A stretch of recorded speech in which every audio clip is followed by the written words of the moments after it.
ॐ ज्ञानतिमिरान्धस्य ज्ञानञ्जनशलाकया चक्षुरुन्मिलितं येन तस्मै श्रीगुरुवे नमः।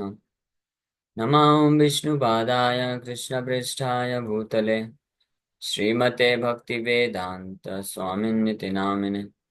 नमस्ते सारस्वती देवे गौरवाणी प्रचारिणे निर्विशेषा शून्यवादी पाश्चात्यदेशतारिणे नित्यानंद नमस्तुभ्यं प्रेमानंद प्रदायिने कलो कल्मषनाशाय जानवापतये नमः।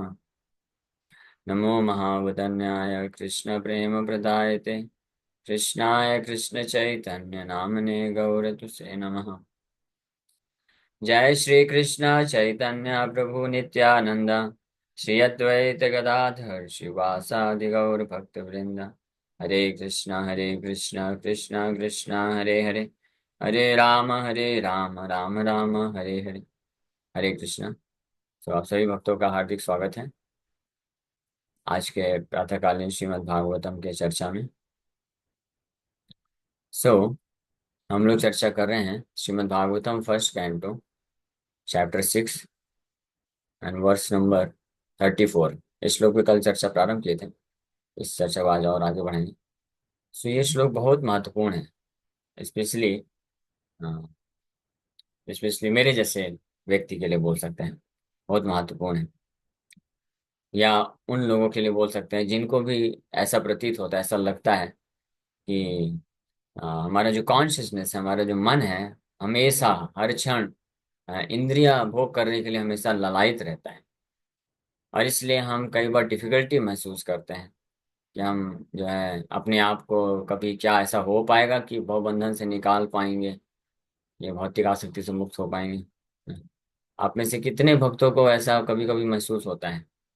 हाँ, कितने भक्तों को ऐसा लगता है जैसे यहाँ पे श्लोक में नारद मुनि वर्णन कर रहे हैं, आसक्त चित्ता नाम टू दैट वर्ड्स एत आतुर चित्ता नाम मात्रा स्पर्श इच्छा मुहु मुहु मतलब अगेन एंड अगेन। या आतुर चित्ता नाम, चित्त में हमेशा आतुरता बनी रहती है हृदय में, क्या करने के लिए? ज्यादा से ज्यादा इस संसार में भोग करने के लिए। इसमें आप में से किसको किसको ये लग ऐसा महसूस होता है? हैंड रेस का ऑप्शन कहाँ गया भाई? मुझे दिख नहीं रहा हैंड रेस का ऑप्शन। मुझे भी हाथ उठाना है, पता नहीं गायब हो। कितने भक्तों, कुछ भक्तों को लगता है।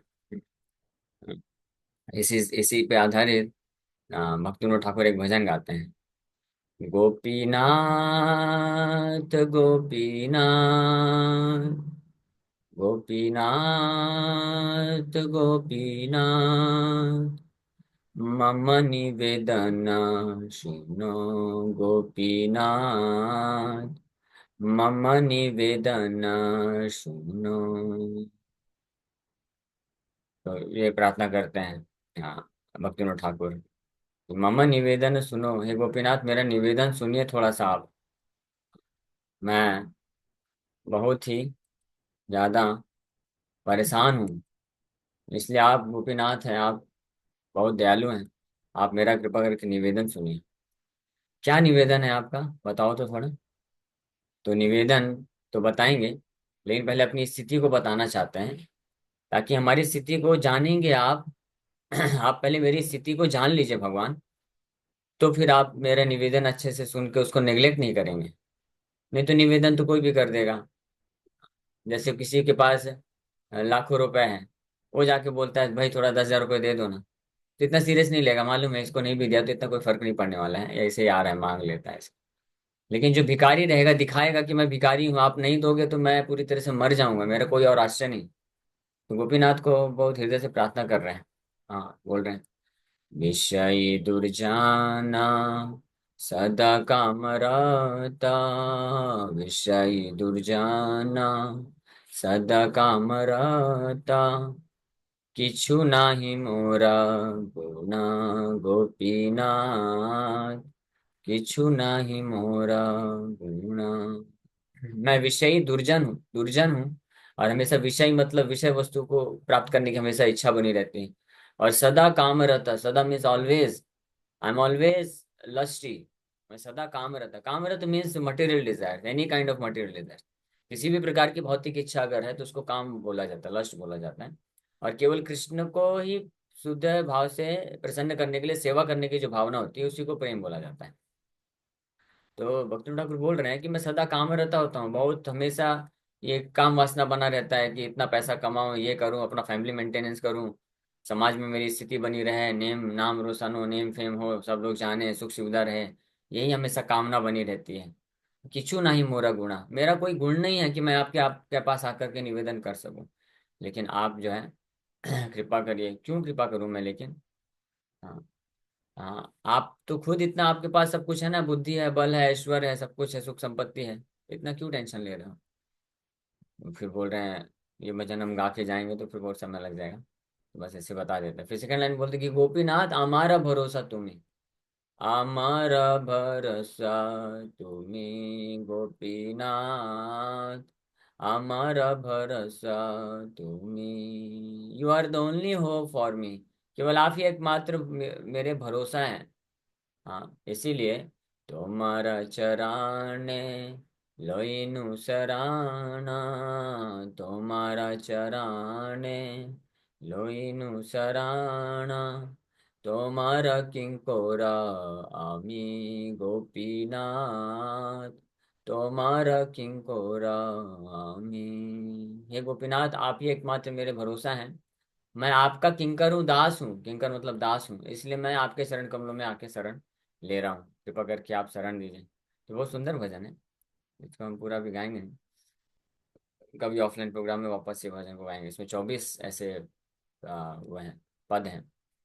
बहुत सुंदर तरीके से गोपीनाथ को ये प्रार्थना करते हैं भक्तिनाथ ठाकुर, और रिक्वेस्ट करते हैं कि मेरी ये स्थिति है, आप कृपा करके इस पर विचार करिएगा, मेरी ऐसी स्थिति है।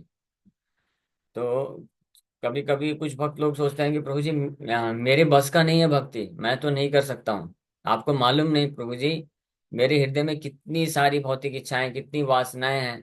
जब तक ये मेरी इच्छाएं संतुष्ट नहीं होंगी तब तक मैं भक्ति में फोकस ही नहीं कर सकता हूँ। इसलिए मैं भी सोच रहा हूँ कि छोड़ देता हूँ भक्ति, पहले अपनी भौतिक इच्छाओं को तृप्त कर लेता हूँ, उसके बाद करूंगा।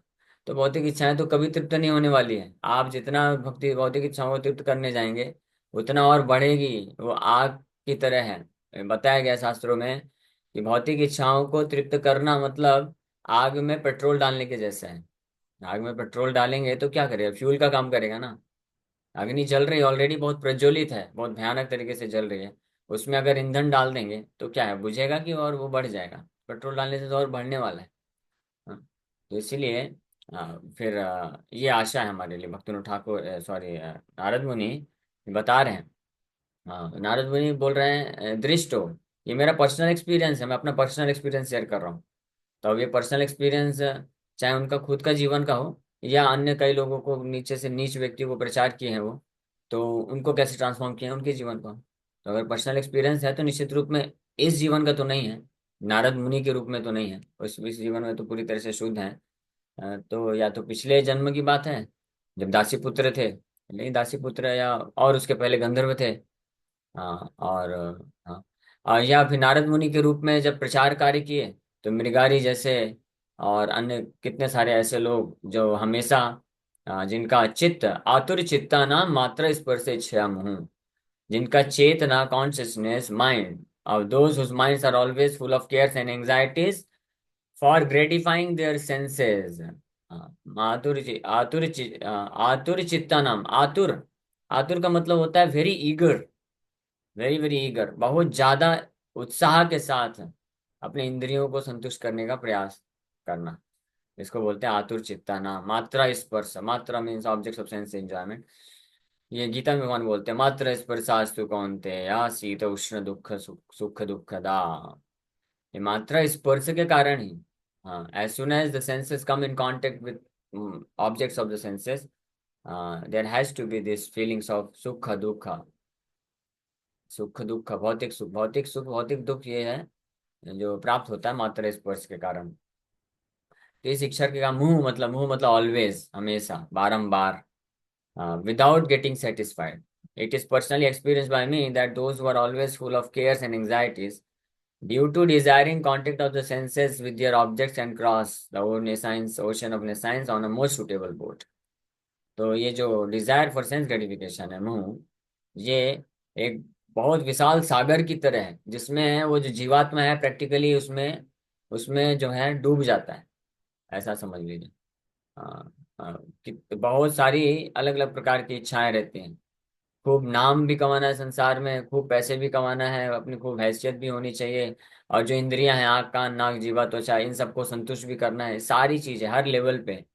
अकेला जीवात्मा बेचारा, उसको ये पांच ये इंद्रियां हैं, और फिर उसके ऊपर मन है, बुद्धि अहंकार है, ये सब के सब उसको खींचते हैं अपने अपने जो है ऑब्जेक्ट्स के प्रति। और वो बेचारा बिवल्डर बिवल्डर होकर, भ्रमित होकर के पूरी तरीके से हताश हो जाता है, निराश हो जाता है, क्योंकि वो ऐसे विष के इंद्रिय इंद्रिय तृप्ति के, जो विश्व रूपी इंद्रिय तृप्ति है उसके सागर में पूरी तरह से डूब जाता है।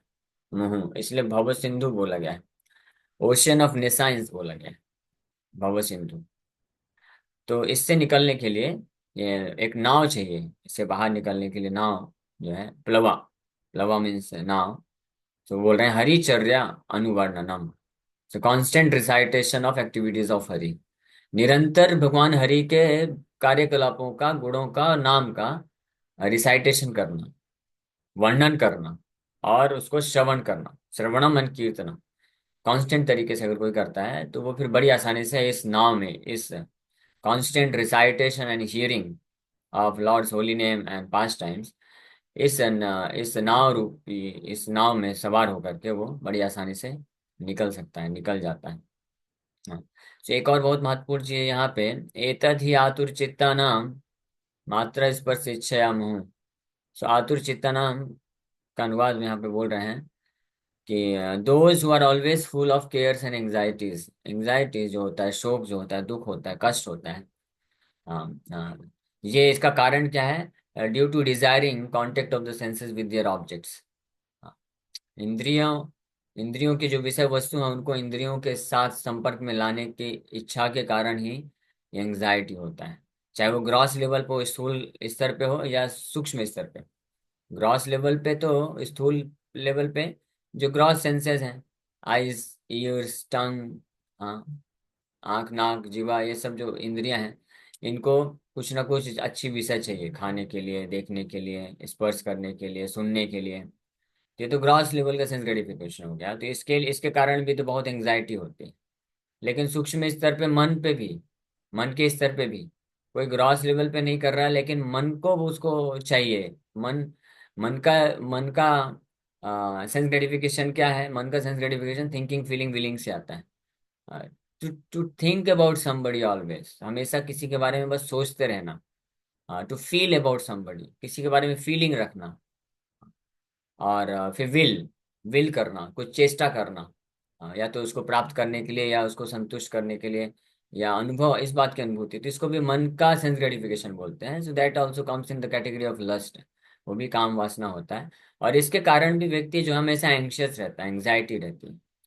हालांकि ये सूक्ष्म स्तर का जो सेंस ग्रेटिफिकेशन होता है, लस्ट होता है, it's very difficult to understand, समझ नहीं पाता व्यक्ति, उसको लगता है कि ये तो अच्छा है, ये तो प्रेम है। हाँ, जैसे फॉर एग्जाम्पल, उदाहरण के लिए, कोई फैमिली मैन होता है, तो वो उसको क्योंकि अपने परिवार वालों के साथ आसक्ति होती है, पत्नी होते हैं, बच्चे होते हैं, तो बहुत आसक्त होता है। और ये आसक्ति क्यों होती है? देहात्म बुद्धि के कारण, अपने आप को शरीर समझने के कारण इमीडिएटली एक रिलेशनशिप बन जाता है। Oh she is my wife, they are my children, they are my parents, ये मेरी पत्नी है, बच्चे हैं, और ये मेरे माँ बाप हैं।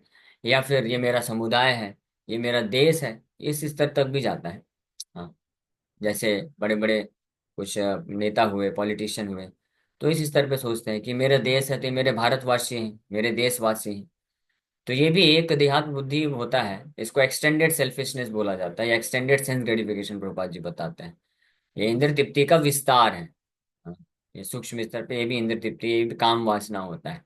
और इसके कारण भी, क्योंकि ये भौतिक होता है, और इसलिए इसके कारण भी फिर उसके मन में ये फीलिंग रहती है कि मैं जो है अपने परिवार वालों के लिए सब अच्छा से बेस्ट दे सकूं, और उसके लिए पूरा वो संघर्ष करता है, इसलिए हमेशा एंग्जाइटी में बना रहता है, कांस्टेंट एंग्जाइटी उसको झेलना पड़ता है, दुख झेलना पड़ता है। क्योंकि और कितना भी प्रयास कर ले तो पूर्ण रूप से वो तो कंफर्टेबल बना ही नहीं सकता है, पूर्ण रूप से संतुष्ट कर ही नहीं सकता है, इसलिए हमेशा एंग्जाइटी में रहता है। फिर सोचता है कि मैंने इतना सब कुछ दिया, सब कुछ सेक्रीफाइस किया, फिर भी वो लोग संतुष्ट नहीं। हाँ, यहाँ तक कि औरों की तो बात छोड़ना, महात्मा के नाम से जाने जाने वाले, है ना, कोई उद्देश्य निंदा करने का नहीं है, लेकिन हम फैक्ट बता रहे हैं जैसा शास्त्रों से श्रवण किए हैं। बहुत अच्छे व्यक्ति हैं, लेकिन गांधी जी भी महात्मा के नाम से विख्यात भी हुए, लेकिन क्योंकि भौतिक चेतना में रहते हुए कार्य किए। तो हालांकि उनका इंटेंशन बहुत अच्छा रहा होगा, था कि मैं अपने देशवासियों को सुख प्रदान करना चाहता हूँ, संतुष्टि प्रदान करना चाहता हूँ, लेकिन ये भी एक एक्सटेंडेड सेंस ग्रेटिफिकेशन हुआ देहात बुद्धि में रहते हुए। इसलिए इतना सब कुछ करने के बाद भी खूब प्रयास किया, पूरा जीवन दे दिया, but still at the last he was dissatisfied. वो संतुष्ट नहीं थे पूरा सब कुछ करने के बाद भी।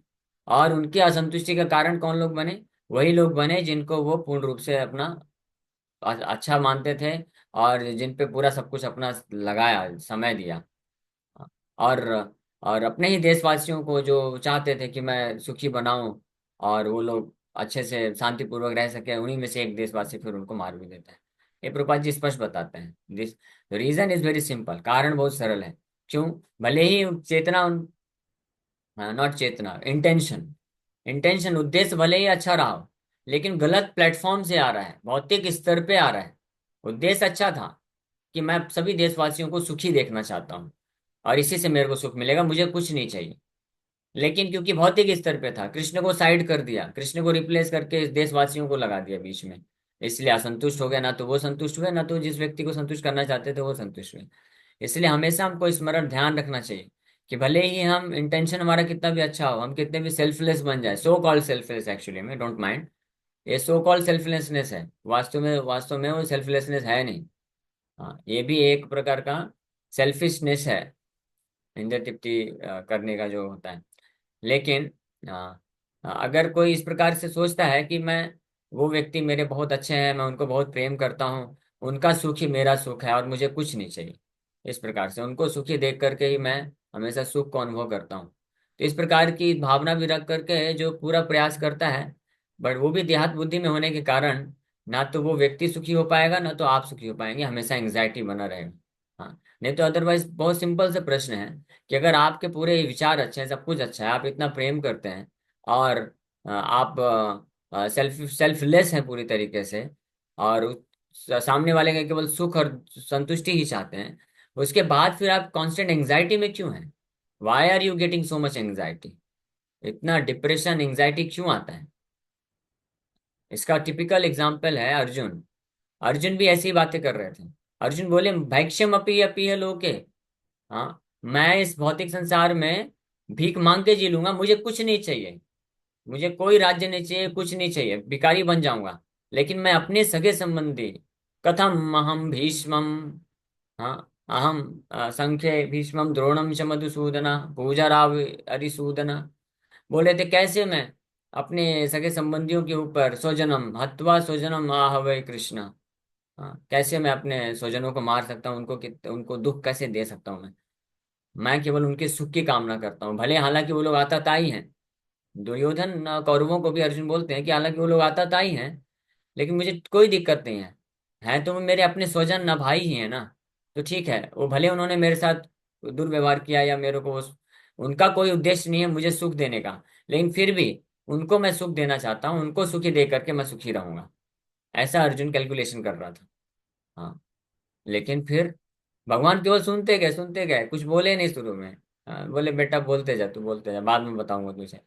तो जब खुद बोलते बोलते भगवान मानो ये बोलना चाह रहे हैं, तो ठीक है, ठीक है, अच्छी बात है, अगर आपको अपने इन लोगों को सुखी बना करके सुख मिलता है, हाँ, तो ठीक है, अच्छी बात है, देन डोंट फाइट। इसलिए भगवान कुछ बोले नहीं। और फिर फाइनली जब अर्जुन जो है, भगवान कुछ बोले नहीं, निर्णय नहीं दिए कि फाइट करो या नहीं करो, तो अर्जुन फिर इतना एंग्जाइटी में आ गया, आंख से अश्रुधारा बह रही है, कंपन हो रहा है। अरे जब आपको फाइट युद्ध ना करके उन लोगों को सुख दे करके आपको सुख मिल रहा है, तो फिर आप रो क्यों रहे हो? इतना एंग्जाइटी क्यों आ रहा है? इतना इतना कष्ट क्यों महसूस कर रहे हो? Then you just leave the battlefield, छोड़ दो ना बैटलफील्ड और लग जाओ। नहीं, बिकॉज देहात बुद्धि था, भौतिक आसक्ति था, इसीलिए अर्जुन को बहुत एंग्जाइटी हो रहा था। अटैचमेंट, इसको बोलते हैं excessive attachment. Excessive attachment material world में भले ही सो कॉल सेल्फलेस तरीके से भी हो जाए, फिर भी हमको वो एंग्जाइटी ही देने वाला है, और हमको दुखी देने वाला है, हमको भी और वो सामने वाले को भी। किसी को मुक्त नहीं कर सकता है। इसका मेन कारण क्या है? Try to understand this important point, ये समझने का प्रयास करिए। इसका सबसे मुख्य कारण क्या है? क्यों हम जब इस संसार के किसी भी व्यक्ति को भौतिक तरीके से कृष्ण के से स्वतंत्र समझते हुए, कृष्ण को छोड़कर के अगर हम किसी को कितना भी प्रेम, सो कॉल्ड प्रेम भावना से अगर हम संतुष्ट करने की कोशिश करेंगे, तो ना तो वो व्यक्ति संतुष्ट होगा, ना हम संतुष्ट होंगे। इसका मुख्य कारण है क्योंकि भगवान कृष्ण संतुष्ट नहीं। क्योंकि हमारे प्रेम के असली पात्र भगवान कृष्ण हैं, और अन्य सभी जीवात्माओं के असली प्रेम के पात्र भगवान कृष्ण हैं। तो भगवान कृष्ण जो असली प्रेम के पात्र हैं, उनको आप साइड कर दिए, ही बिकम्स हर्ट, उनको हृदय में दुख मिलता है, और इसलिए वो अंतु असंतुष्ट हो जाते हैं। तो इसलिए उनके असंतुष्ट होने से, उनके दुखी होने से, हाँ, उनके दुखी होने से, असंतुष्ट होने से, हम कितना भी सेल्फलेसली प्रयास करें कि मैं अन्य जो मेरे से सो कॉल्ड संबंधित लोग हैं, जो मुझे अच्छे लगते हैं, उनको मैं सुख देना चाहता हूँ, उनका केवल सुख देखना चाहता हूँ, और मुझे खुद के लिए कुछ नहीं चाहिए, ये सब भावना रखने के बाद भी हम कभी सुखी नहीं रहेंगे, और ना ही हम अपने आप को, ना उनको संतुष्ट कर पाएंगे। सब के सब असंतुष्ट रहने वाले, दुखी रहने वाले हैं। क्यों? क्योंकि जो ओरिजिनल स्रोत है भगवान कृष्ण, वो दुखी हैं, वो संतुष्ट नहीं है, वो रूट हैं, और उनसे सब कनेक्टेड है, वहीं से मिलने वाला है सब कुछ। इसीलिए यस्मिन तुष्टे जगत तुष्टम, भगवान के संतुष्ट होने से पूरा जगत संतुष्ट हो जाएगा, आप भी संतुष्ट हो जाएंगे, और आप जिनको संतुष्ट करना चाहते हैं वो भी संतुष्ट हो सकते हैं, सुखी हो सकते हैं, अगर आप भगवान को संतुष्ट करते हैं। अब भगवान को संतुष्ट करने का अर्थ होता है कि हमारे हृदय में केवल एक ही इच्छा होनी चाहिए कि हम भगवान को अपना प्रेम का पात्र समझें, और भगवान के सेवा, भगवान की संतुष्टि के लिए कार्य करें, दैट्स ऑल। इसके अलावा अगर हम कुछ भी करते हैं, तो वो हमको संतुष्ट नहीं कर सकते। Okay, thank you very much. इसी के साथ हम भी विराम करते हैं। मेरा टेम्पल में भागवतम क्लास है, तो क्वेश्चन आंसर नहीं ले पाएंगे। ओके, हरे कृष्ण। वीर कृष्ण जी।